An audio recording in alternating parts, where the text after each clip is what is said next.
চায়ের সাথে টা বানানোর জন্য চলে আসছি রান্নাঘরে। প্রথমে প্যান গরম করে তেল দিয়ে দিলাম, তো তেলটা গরম হোক। হ্যালো এভরিওয়ান, আসসালামু আলাইকুম। কি অবস্থা তোমাদের? আশা করি তোমরা অনেক ভালো আছো। আমি আলহামদুলিল্লাহ ভালো আছি। তো আমার তেলটা কিন্তু গরম হয়ে গেছে। এখন আমি হচ্ছে যে ব্যাটারে পাউরুটি ডুবিয়ে শুধু তেলের উপরে দিয়ে দিব। এটা কিন্তু পাউরুটি, ডিম, সুজি দিয়ে আমি বানাচ্ছি। এটা একটা দারুণ মজার খাবার। এটা হচ্ছে চায়ের সাথে টা বলে। তো চায়ের সাথে টা বানানোর জন্য চলে আসছি। আমি পরোটাও খাই চায়ের সাথে। আজকে পরোটা বানাবো না, আজকে একটা ডিজিটাল রুটি বানিয়ে দেখাবো তোমাদের, কিভাবে অল্প সময়ে রুটি বানানো যায় সেটাই দেখাবো। তো তোমরা অনেকেই জানো যে এইভাবে রুটি বানানো যায়, তারপরেও আমি একটু ঢং করে বলছি যে তোমাদের শেখাবো না, দেখাবো। তোমরা সবাই কম বেশি জানো, আর এত ভিডিও আসে রান্নার যে কেউ যদি কানাও থাকে তাও রান্না করতে পারবে শুনে শুনে যে কি কি দিতে হবে।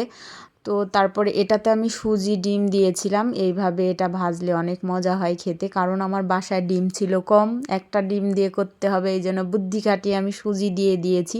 তো এটা খেতে কিন্তু অনেক মজা হয়।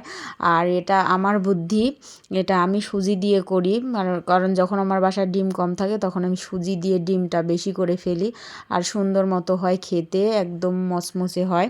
আর এটাই আমার আজকের বিকালের নাস্তা, চায়ের সাথে টা। এটা চা দিয়ে খেতে অনেক মজা। এই দেখো কি সুন্দর কালার চলে আসছে। এটা একদম মচমচা হয়ে যাবে, আর অনেক সময় ধরে এটা ভাজতে হবে অল্প আঁচে, বেশি কিন্তু গ্যাস দেওয়া যাবে না, দিলে এটা পুড়ে যাবে। হালকা আঁচে ভাজতে হবে। সুন্দর মতো ভাজা হয়ে গেলে, মিঠু দেখো আজকে আমরা সকলে মিলে কিন্তু এইটা খামু, তুমিও চলে আসো মিঠু। আসছো? দেখো দেখো দেখো কি সুন্দর করে ভাজতাছি, তোমার লাইগা, আমার লাইগা, সবার লাইগা। চলে আসো খাওয়ার জন্যে। আর আমি চাটাও বানিয়ে নিব। চাটা আমি বানিয়ে নিয়েছি, তখন আমার ক্যামেরা অন করা হয়নি। তারপরে তোমাদের দেখাবো একদম ডিজিটাল রুটি, যেটা বানাতে কোনো বেলাবেলির ঝামেলা ছাড়াই। এটা বলে গলা রুটি। ময়দাটা মেখে শুধু প্যানে সুন্দর করে হাতটা পানিতে ভিজিয়ে ভিজিয়ে ঘুরিয়ে ঘুরিয়ে এই রুটিটা বানানো হয়। আর এটাও আমি চা দিয়ে খেয়ে ফেলবো আজকে চায়ের সাথেটা, যেহেতু আমি তেলের জিনিস অতটা খাই না, এজন্য আমি এই রুটিটা চা দিয়ে খাবো। আর বাদবাকিগুলো মিঠু আর আমার ওহির জন্য। তো এই যে রুটিটা সুন্দর করে ভেজে নিলাম, আর এটাতে তেল দিলেও ভালো হয়, আমি তেল দিব না, এইভাবেই ভেজে নিলাম।